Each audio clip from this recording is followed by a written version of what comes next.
Bueno, primero muy buenas noches. Me disculpo que a pesar del apoyo de mi amiga Tere para hacer funcionar em, mi cámara, no lo he podido hacer. No sé qué pasa, pero bueno, lo más importante es la voz en ese caso. Em, A mí me dijeron de hablar de, bueno, la práctica restaurativa en los centros restaurativos. Quería decir quizás algunas cosas antes. Si bien es un masterclass, pero creo que más bien es una primera etapa de sensibilizar, porque podríamos hablar mucho y mucho más de la acústica restaurativa como de las prácticas restaurativas y en distintos ámbitos, etcétera, ¿no? Pero lo que cada vez más digo, no sé si la justicia restaurativa es el concepto o la palabra más adecuada. Porque restaurar es como volver la situación en la que estaba anteriormente. Pero en base a mi experiencia, tanto en centro educativo como en el ámbito penal, penitenciario, comunitario, creo que la justicia restaurativa es más una justicia transformadora, porque llegamos a una situación incluso diferente, que la inexistente, que no existía antes, y que por supuesto es en general más positiva o más sanadora, como lo mencionaba Kuka. No digo que hay que cambiar, nos entendemos cuando hablamos de justicia restaurativa, pero en mi experiencia, cuando facilité tantos círculos donde había conflicto dentro de una comunidad o cuando eh, un encuentro restaurativa víctima, ofensor y comunidad, llegamos a, después de dialogar, em, a situaciones que nunca hubiéramos esperado. Es más que reparar, que solamente pedir perdón, devolver lo que he robado o he dañado. Era realmente una transformación en términos de relaciones, ¿no? Hace un poco más de un año he escrito un artículo justamente en el ámbito educativo que terminó en el ámbito penal de un caso de bullying, pero muy, muy, muy, muy duro. No lo voy a describir porque tomaría más tiempo, pero puedo compartir artículo que escribí.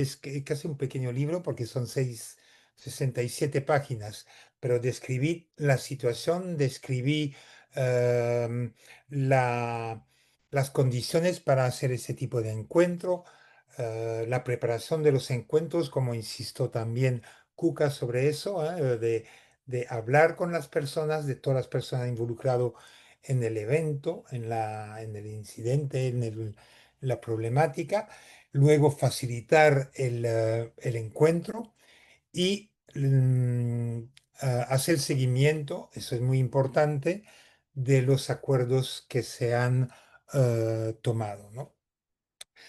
Volviendo al ámbito educativo, yo recuerdo cuando tenía, no sé, 9, 10 años y que iba a la escuela, muchas veces tenía sentimiento de temor o me sentía entrando aburrido, ansioso. Cuando estaba en la escuela el tiempo no pasaba, era pensativo, pensaba en otras cosas, es decir, que me desconectaba de lo que decía el profe o la profe.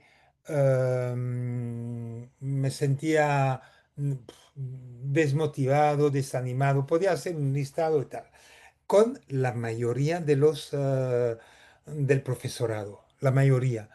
Am, Hoy en día yo creo que es aún más complicado de ser docente hoy que antes, porque antes, bueno, manejaba la clase el poder del docente sobre el estudiante. Era un extremo terrible, por eso me pasaba ese temor, aburrimiento, ansiedad, etcétera. Hoy en día parece que pasamos al otro extremo. Yo me pregunto si no es el docente eh, que tiene temor, que está aburrido, que está ansioso, que quisiera que el tiempo pasa más rápido, que es desmotivado y que el poder es más bien a veces en la mano de ciertos estudiantes, ¿no? Y yo creo que pasamos de un extremo al otro.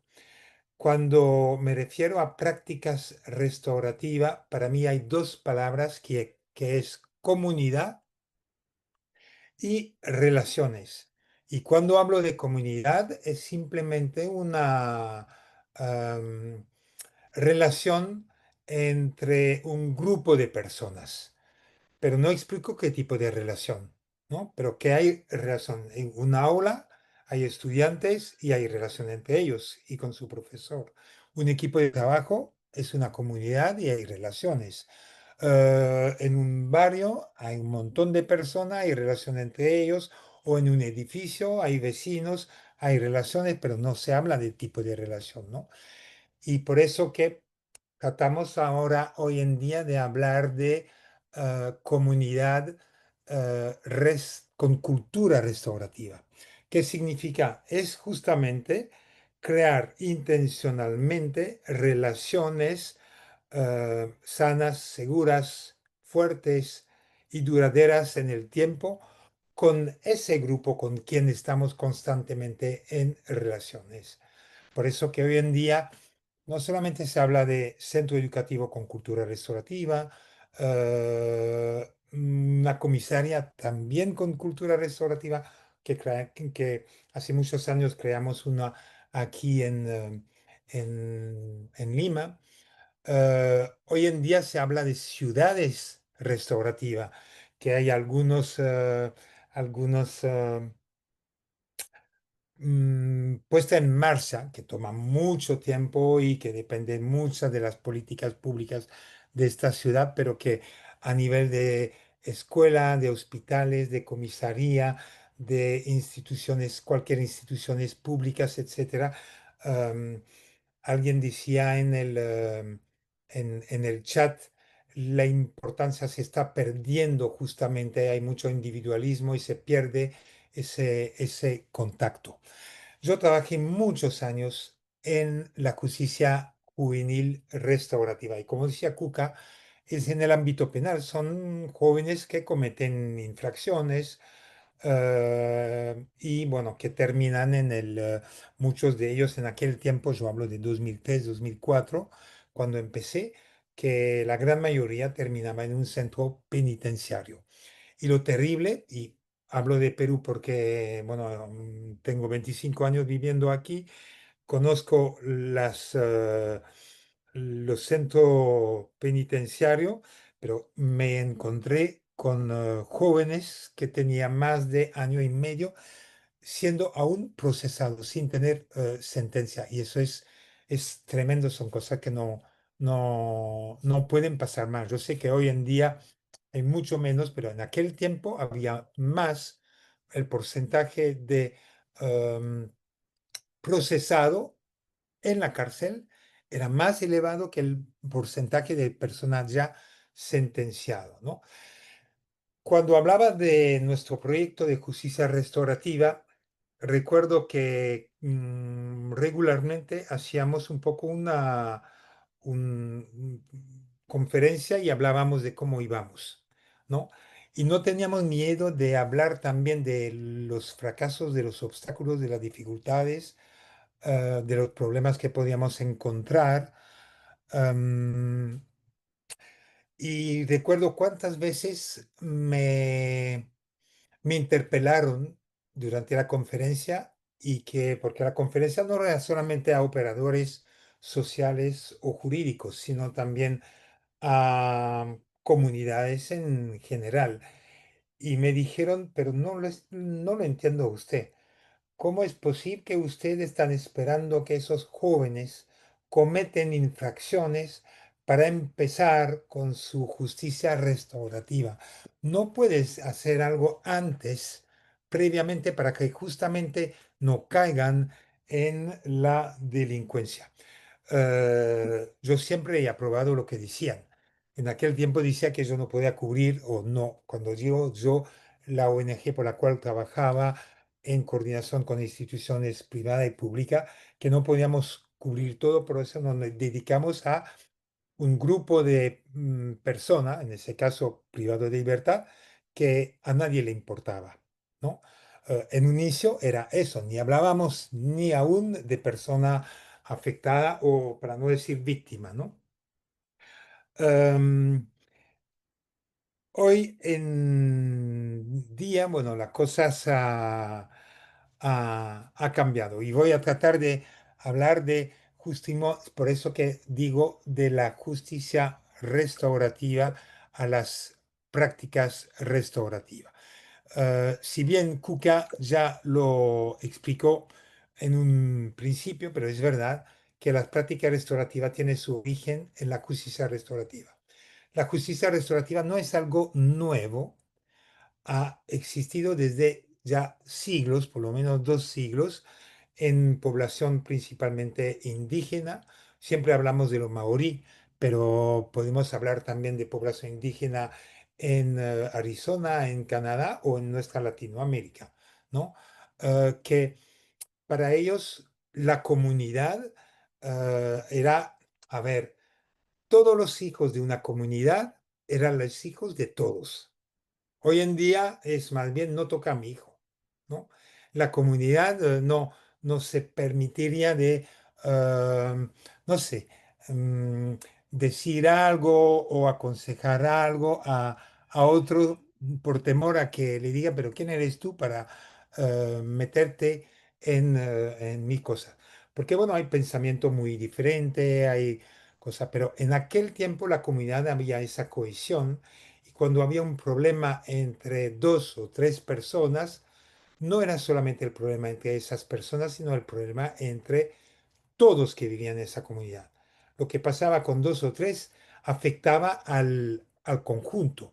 Había esa vergüenza colectiva diciendo cómo es posible que pasa ese tipo de cosas en nuestra comunidad.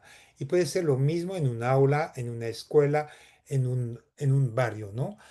¿Cuántas veces escucho aquí en Lima que diciendo, en tal lugar antes no había ningún problema, los chicos jugaban en la calle, podían salir y comprar, volvían, ni pensábamos, no estábamos preocupados que no vuelva y tal. Hoy en día ni queremos que vayan a comprar o solamente con adultos o a ciertas horas, etcétera. Las cosas han cambiado mucho. Em, lo dijo Puca, la justicia restaurativa sigue siendo reactiva. Es otra forma de ver y hacer justicia. Lo explicó muy bien, ¿no? El tema de responsabilidad. eh, Sin embargo, digo siempre, responsabilidad es una linda palabra. ¿Cuántas veces la usé con mis propios hijos que tienen que ser responsables? Pero es una palabra que en la adolescencia no quiere decir mucho.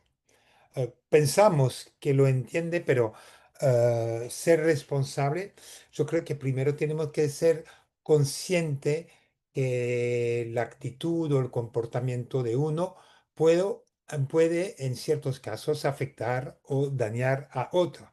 Y es solo y cuando entiendo que mi actitud o mi comportamiento afecta de una manera u otra a otra persona, que empiezo a entender la consecuencia de mis actos. Y es solamente a partir de ahí que puedo trabajar la responsabilidad. Tengo que hacer algo para cambiar, para recuperar eso, para reconectarme, ¿no? Y la justicia restaurativa es reactiva. Es otra forma de ver, por eso hablamos muchas veces de más de una filosofía que de un modelo, aunque es un modelo, pero más que más una filosofía. Em, Mientras que la práctica restaurativa tiene varios enfoques. Lo comentó Kuka. Proactivo, cuando hablamos de proactivo, de desarrollo de capital social, es decir, de crear finalmente, trabajar, desarrollar las relaciones. Relaciones sanas, seguras, fuertes y no nos olvidamos, no por un momento, sino duraderas, no quisiéramos que hoy en día los chicos se llevan bien en el aula. No, queremos que todos los días hay una buena conexión entre la persona. No significa que no habrá conflictos. Por supuesto, ya lo hemos dicho, los conflictos son parte de la vida. ¿Quién? De todos los que participan aquí, todos hemos tenido conflictos. Eh, no significa no tener conflictos, sino saber quizás también lo proactivo es crear esa convivencia, aprender a convivir, ¿no? Aprender a dialogar, aprender a escuchar, a ser abierto, flexible, que uno puede pensar diferente de lo que pienso yo. Eh, Escucharlo antes de imponer mi punto de vista. Porque si tomaría el tiempo de escuchar todo lo que quiere decir, quizás mi punto de vista puede cambiar. Y es eso que tenemos que aprender desde lo más chiquito. Y bueno, hablo de los ciclos, que es una buena forma de, eh, cuando hablo de proactividades, aprender a relacionarse, a conectarnos, a conocernos incluso, etcétera. Preventivo, y hablamos también de la prevención. Preventivo es prevenir. Si, por ejemplo, en un aula hubo el año pasado eh, un caso sonado de bullying, cuando empezamos un nuevo año, si sabemos que hubo uno o dos casos así fuerte, no esperamos que venga un tercero o cuarto caso. Podríamos trabajar justamente la prevención y trabajarlo para que evitar que vuelva a ocurrir ese tipo de situación violenta y dolorosa. Pero no trabajarlo en cualquier forma, porque yo digo siempre que a los chicos lo más aburrido son las charlas, conferencias como quizás la estoy haciendo ahora, sino siempre hay que partir del conocimiento y de la experiencia de cada uno, porque que se sienta realmente tomando en cuenta y que su voz vale. Ahora pueden decir tonterías o equivocación, pero muchas veces van a decir cosas que nos van a sorprender y que nos van a, a decir, mira, yo que iba a hablar de eso, finalmente ellos lo saben, ¿no? Es decir, partir del saber y del conocimiento de ellos. Por supuesto que si yo me aventuro a hablar del bullying en un círculo, debo tener también conocimiento sobre eso.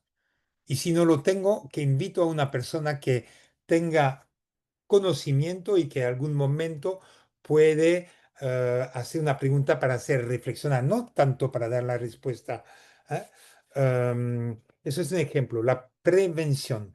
Cuando hablamos de prevención, es más bien también nuestro trabajo es educar al estudiantado a ganar, a adquirir, sería mejor palabra, habilidades, capacidades para gestionar sus propios conflictos y que no sean nosotros adultos que vengan, qué pasa aquí y que tomamos la decisión, que ellos sean capaces de, por supuesto, estoy hablando de conflictos leve o moderado, nunca de un conflicto muy grande. Hay ejemplo en Latinoamérica, y estoy segurísimo que en todos los países de Latinoamérica, incluyendo El Salvador, que hablamos tanto ahora, que es, bueno, hablamos tanto porque es lo más castigador y más punitivo que tenemos por el momento. Bueno, aunque no puedo afirmar esto, seguramente puede ser que hay otros también, pero sabemos que es muy... la prevención realmente es invertir en educar al estudiantado, para quedarme en el centro educativo, a que tengan las habilidades y capacidad para gestionar su conflicto. La escucha, hacer las buenas preguntas, em, tratar de eh, proponer a reunir la gente y que las soluciones salgan de ellos, qué propones, etcétera. Y a veces nos sorprendemos de lo que pueden proponer para resolver un conflicto, algo que nunca nosotros adultos lo pensaríamos y que para ellos es totalmente algo, para nosotros parece, wow, qué creatividad que han tenido, etcétera, y están así. Y el tercer enfoque es reactivo, es decir, que la justicia restaurativa es parte de las prácticas restaurativas. Em, es decir, que la práctica restaurativa es ampliar la visión, es ampliar el círculo. Por eso que cuando voy en un centro educativo, me llaman en general eh, porque hay un conflicto. Y me gusta hablar con la directora o el director o el responsable que me cuenta un poco qué pasa en su centro educativo. Y la gran mayoría habla de conflictos, habla de violencia, habla de robo, de bullying, de todo lo que pueden pasar, y no me hablan de cosas positivas, de relaciones.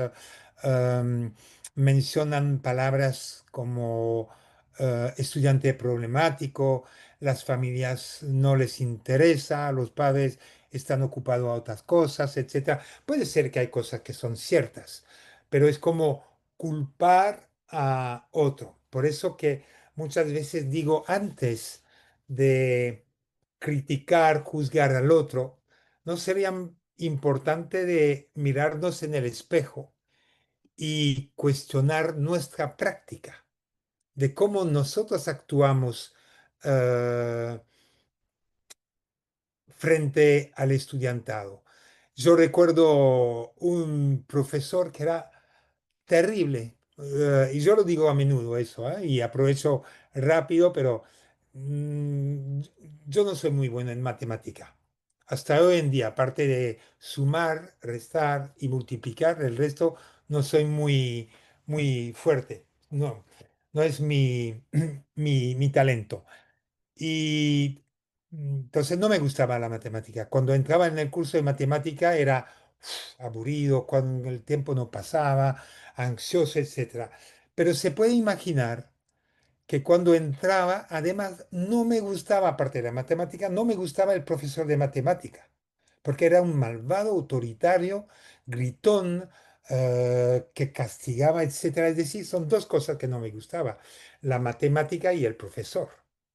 Y eso puede pasar en cualquier otra materia, hasta que este profesor se enfermó. No vino un día, 2 días, luego nos dijeron que no va a venir por varias semanas. Somos crueles como adolescente a veces. Yo estaba contento, y no solamente yo, todos los que no sabían de matemática, etcétera, éramos contentos esperando que no vuelva nunca más, que sea algo grave. Pero sí, fue ausente mucho tiempo y alguien vino a reemplazar, que fue una joven, y que actuó totalmente de forma distinta, porque vio que había gente que sabía, otro que no sabía. Em, y dijo, nos hizo entender que para ellas todos son importantes y todos, si bien no les gusta la matemática, es parte de la currícula y hay que aprenderla. Y lo que hizo ella fue una de las primeras que empezó, y hablo de años y años, no voy a decir de años que tengo, pero hay años y años, que es una de las primeras que empezó a hacer trabajo de grupo mezclando los que saben con los que no saben de matemática. Pero poniendo también claridad que los que saben no están ahí en el grupo para que hagan el trabajo para los otros, sino para enseñarle cómo hacer, explicar, ¿no? Y ahí empecé, no voy a decir amar la matemática, pero esforzarme, abrirme, estar más dispuesto y me sentía mucho mejor dentro tal, y mis notas han aumentado, ¿no? Hasta que, lamentablemente, voy a tomar en comillas, el profesor autoritario volvió, se curó y regresé al sistema anterior. Fue terrible, fue como un puñal. Pero cuando hablo con la dirección y le pregunto que me expliquen un poco cómo es la vida en el centro escolar. Y fíjese que muchas veces así la describe. Hablan de los problemas.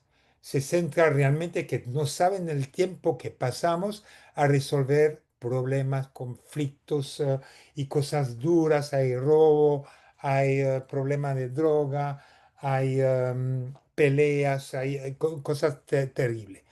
Luego me dice, em, le pregunto si solamente son problemas o conflictos serios, violentos. Me dice, no, hay otras cosas también que son más liviana, moderada, etcétera. ¿Y qué hacen con eso? Mira, no tenemos tiempo para ocupar de eso. Entonces, muchas veces los obvias son parte de, ¿no? O a veces, si podemos, también nos ocupamos de eso.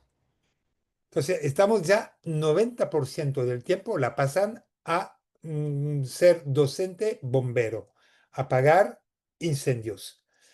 Pero lamentablemente no saben cómo apagarlos o la estrategia que usan no permite apagarlos completamente y vuelven a aprender. Por eso dicen, ya lo hemos castigado 4 veces y vuelve a hacer lo mismo. Por eso que, bueno, usamos no sé cómo lo dicen en los países que nos acompañen, expulsión o te vas, no te queremos ver más, etcétera. Lo retiramos de la escuela. ¿Qué nos queda? 10% para dedicar tiempo realmente a forjar y mantener, eh, crear buena relación, crear realmente una verdadera convivencia. Esta pirámide, que la vemos así, es así que me la describe, pero está al revés, está puesta al revés. Es por eso lo importante de darle una vuelta, un golpe abajo, para que caiga, caiga así. Y yo digo, hay que invertir. Entiendo que hay conflicto, pero esos conflictos pueden empezar a reducirse mucho si ustedes, luego en una capacitación, etcétera, empieza a dedicar tiempo a forjar relaciones, forjar y mantener relaciones. Por eso vamos a ver la práctica restaurativa, hay muchas, pero estoy pensando en ciclo, pero no solamente los ciclos. Es eso, es crear conexión, conocernos, relacionarnos. No es lo mismo un o una docente que entra el lunes a la clase y que lo primero que hacer, no saludar, gritar a uno diciendo, abre el libro, página 32 y lea en voz alta tal. En voz alta te dije, ¿no? Y la persona empieza a leer con ansiedad. Es terrible. No es diferente que tome 3 minutos el docente o la docente diciendo, hola, ¿qué tal? ¿Cómo le fue el fin de semana? Dos o tres personas quiere contarnos algo especial que ha hecho. Dos o tres, no digo a todo el mundo, ¿no? Algo que fue muy especial, etcétera.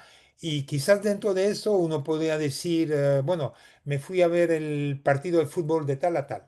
Otro podría decir, bueno, fue especial, pero fue también muy triste, que fue el funeral de mi abuela, ¿no? Y son cosas, o cómo se siente hoy al venir aquí, etcétera, en una palabra, ¿no? Eso es crear comunidad, es poner relaciones. Y cuando realmente tomamos la gente en cuenta, hay más probabilidades para que se conecte con nosotros y más bien nos respete. El grito, la amenaza, si pensamos que por gritar y amenazar me van a respetar, es todo lo contrario. Es más bien si yo llego a conectarme con ellos, ¿no? Luego le comentaba que aprender a prevenir y resolver tensión y conflictos, hay tantas cosas que ellos mismos pueden resolver. Recuerdo en una favela en Río de Janeiro, las favelas en general son puestas en la cima de los cerros, ¿no? Y había trabajado con una ONG en un centro educativo y era una capacitación.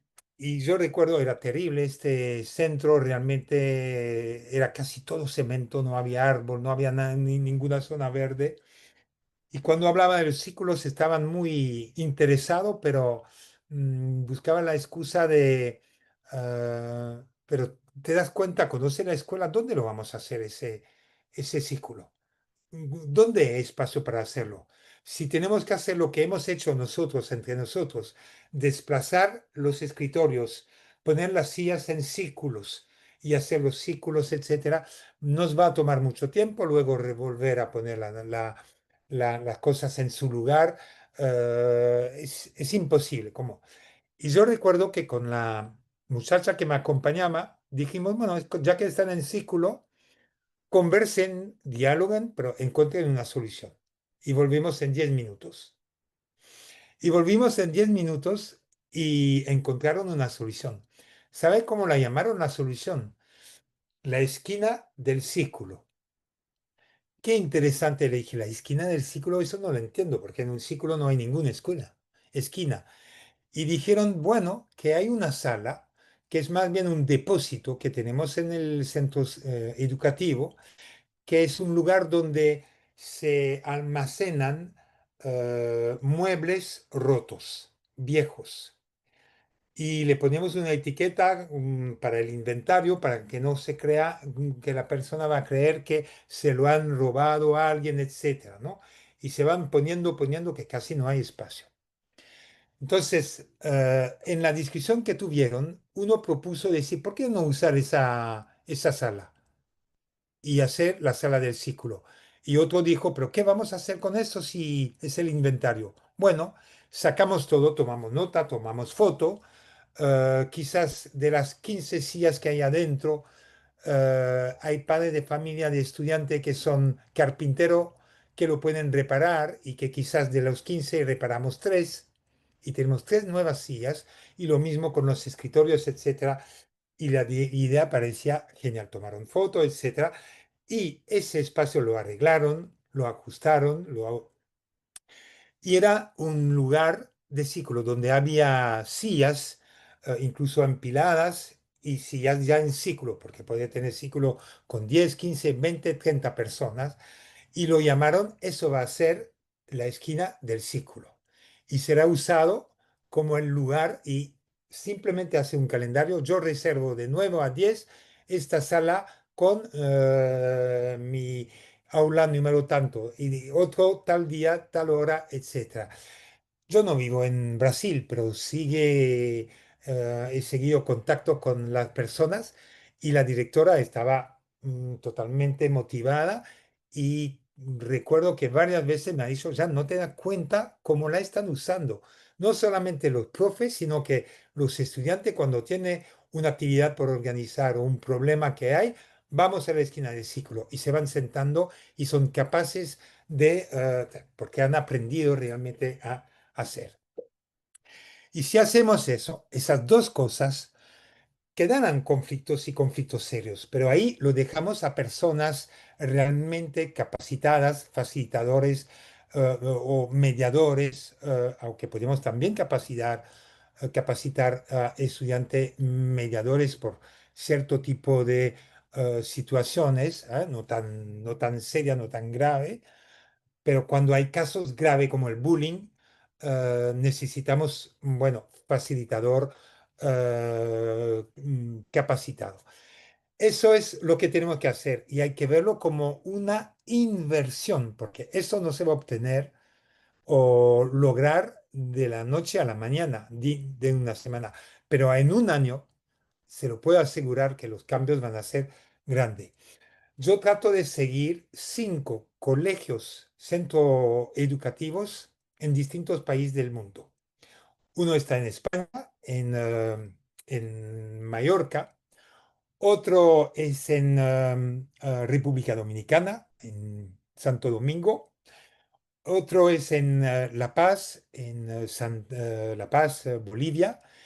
Y dos son en Perú. Aquí sigo uno en el sur y hay varios que he capacitado, pero que no he tenido mucho contacto. Creo que Laura de uno de esos colegios está presente y me encantaría saber de ella, de cómo funciona, porque ha formado, bueno, hemos formado todo su personal a la práctica restaurativa y principalmente los ciclos.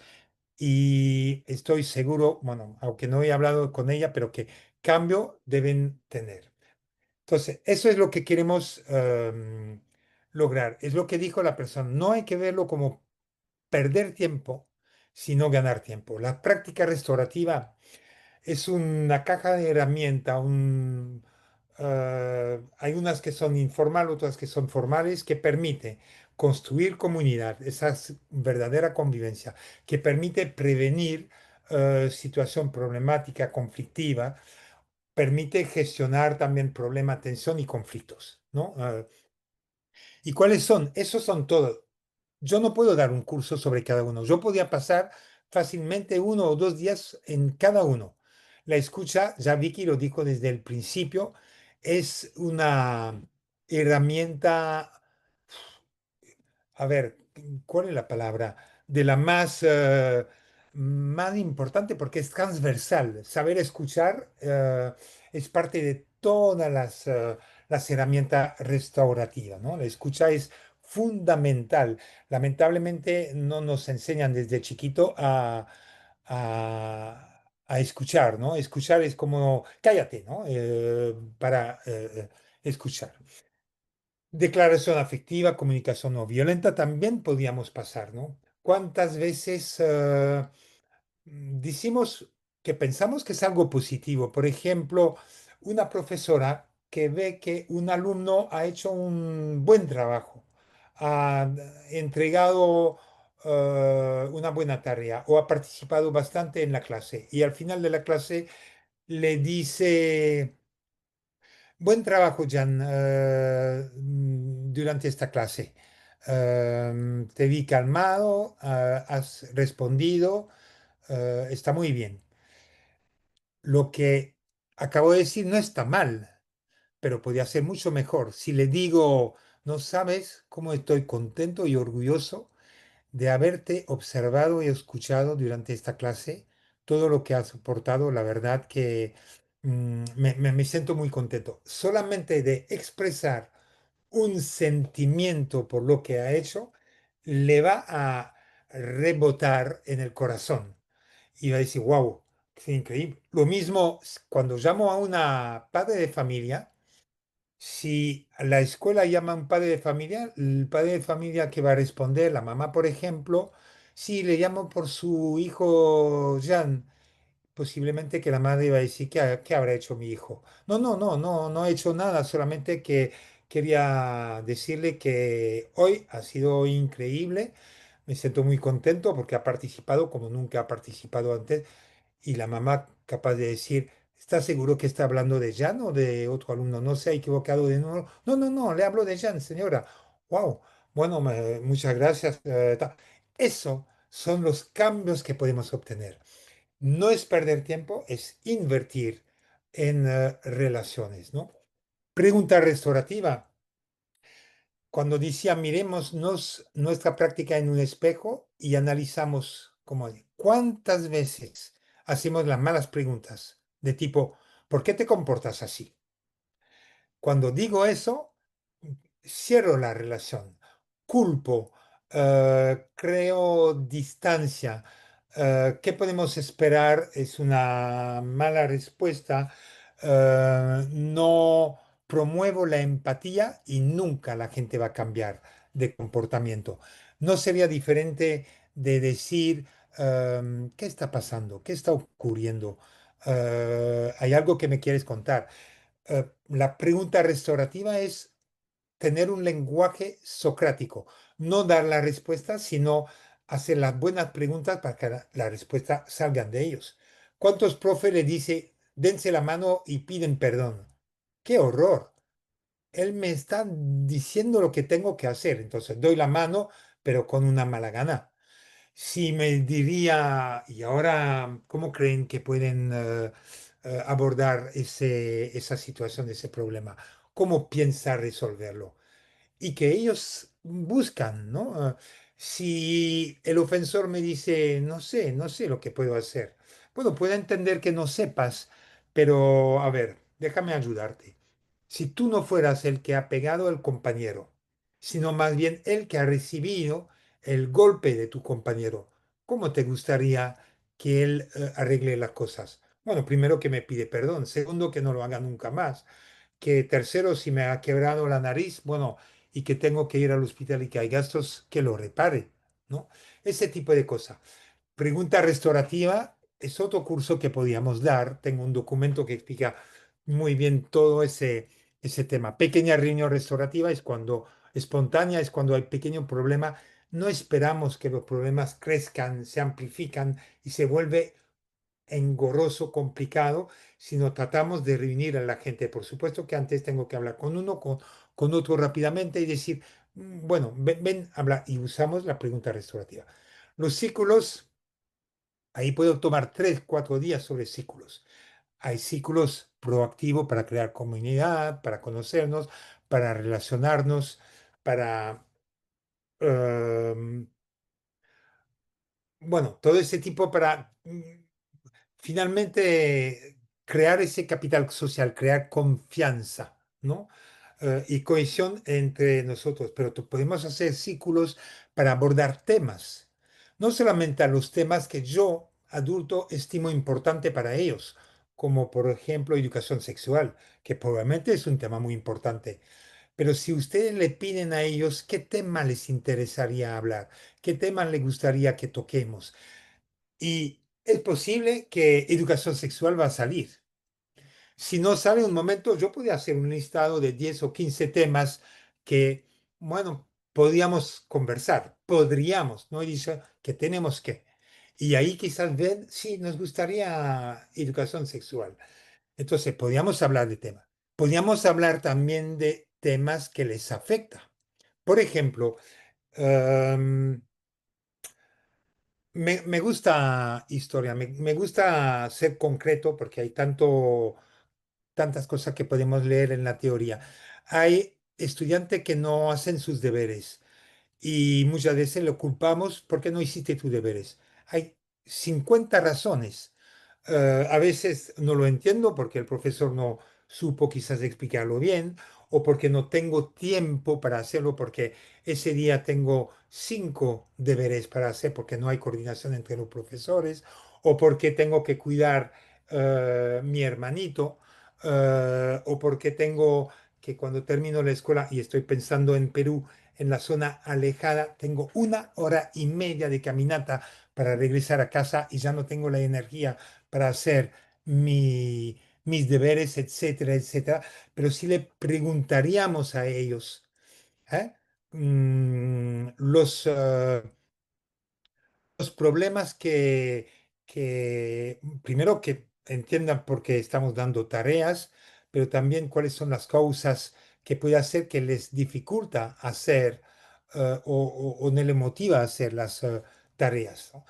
Círculo podría ser para preparar una actividad. Círculo podía ser, por ejemplo, hace poco fue el 28 de julio, Día de la Independencia en Perú, y siempre las escuelas hacen desfile, preparan, etcétera. Podían ellos en círculo preparar también la actividad. Puede ser un círculo para evaluar una actividad que acabamos de hacer, darle voz, ¿no? Y hay círculo también restaurativo cuando se trata de una situación que ha afectado al grupo, a la comunidad.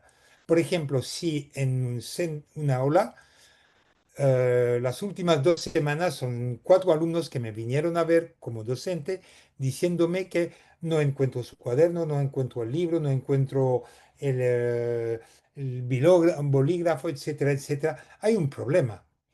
Podría hacer un círculo sobre eso. Y mi objetivo no va a ser nunca de encontrar quién es el ladrón o quiénes son los ladrones. No, no me importa. Lo que sí me importa es que toman conciencia que ese tipo de situaciones afecta al conjunto del aula.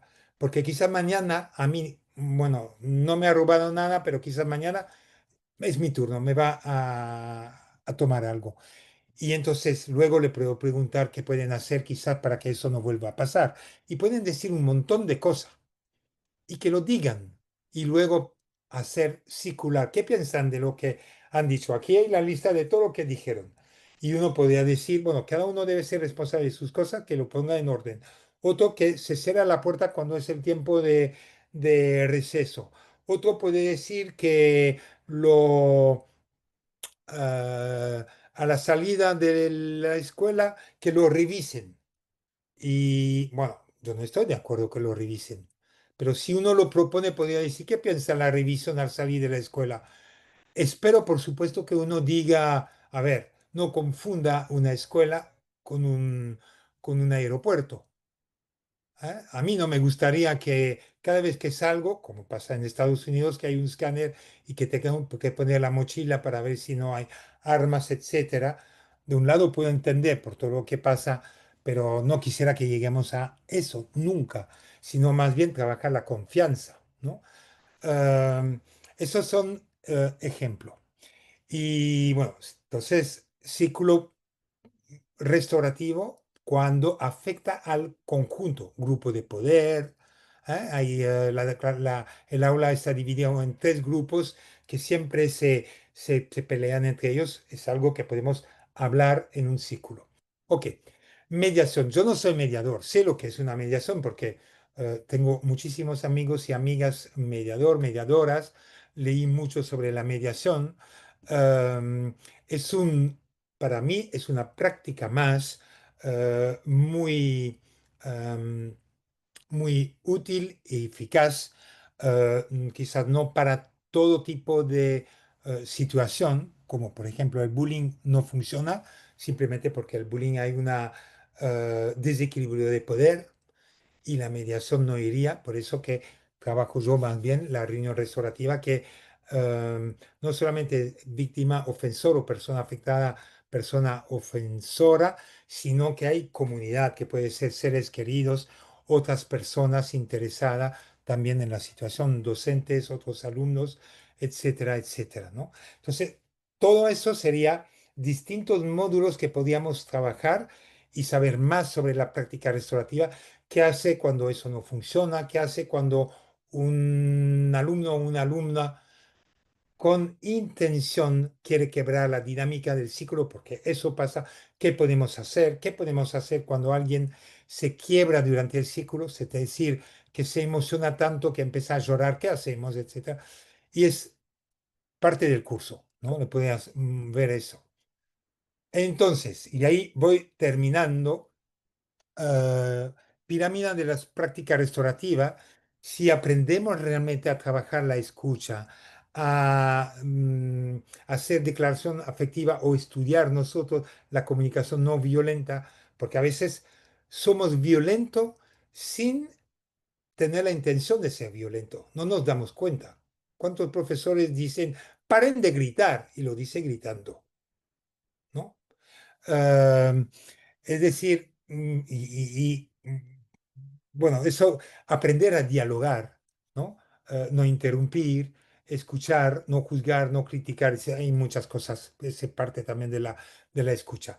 Luego empezar a hacer los círculos, que sepan que donde enseñé y enseño cada vez más a través de la práctica. La teoría la podemos leer y hay mucho para leer, pero de la práctica, cuando la persona participan y perciben, es extraordinario lo que pueden sacar. Doy un ejemplo. Yo estaba en Madrid cuando hubo el paro eléctrico, ¿se acuerdan? Se habló a nivel mundial que en España y en Portugal hubo un paro, que fue el más cortito, fue de 8 horas, pero en otros lugares de 16 horas. Yo iba a dar un curso, no lo pude dar por el paro eléctrico. Entonces no había forma. Una persona vino y bueno, tuvo que regresar y dijimos, bueno, mañana tenemos la segunda parte, que será la primera, pero bueno. Y entonces me paseé en Madrid y he visto de todo. He visto de gente tranquila, sentada, conversando, que sí compraba algo para tomar. He visto gente caminar el parque, pero también he visto gente que daba golpe en la puerta de su inmueble porque no podía abrir la puerta porque era una un sistema electrónico que tenía que poner un código para abrir la puerta y no podía, no había electricidad. Así que no podía entrar en su propia casa. Entonces, la noche me pasé, cuando volvió la electricidad en Madrid, creo que era 9, 9:30, a preparar un círculo sobre esa situación. con gente que nunca antes había participado en círculo. Y empecé con eso. Y se pregunta de tipo, ¿qué pensaron cuando hubo el corte? Ahí la gente empezó a decir acto terrorismo. Eh, Otro diciendo que, no sé, que iba a volver un momento, pero luego dije, pero ¿qué podía pasar? No tenía idea. Bueno, vino un montón de cosas. ¿Cómo se sintieron? Impotente. Otro dijo empático.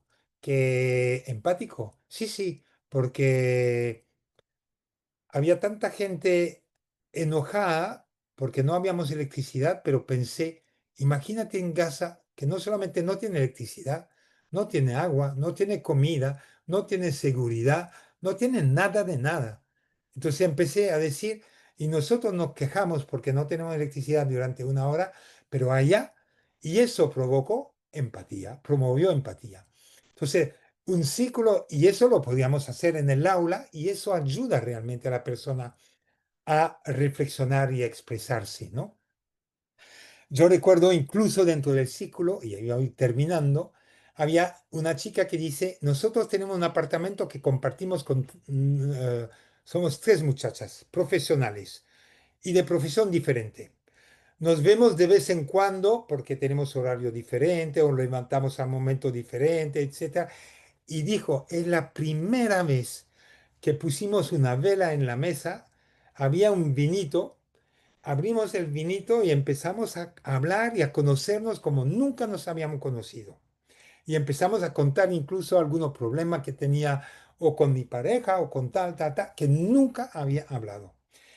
Y entonces le dijo, y al final, ¿fue algo bueno o no? Bueno, qué pena que no tuvimos el curso, pero qué bien que desde ahí empezamos, porque bueno, vamos a empezar a conocernos un poco mejor, etcétera, ¿no?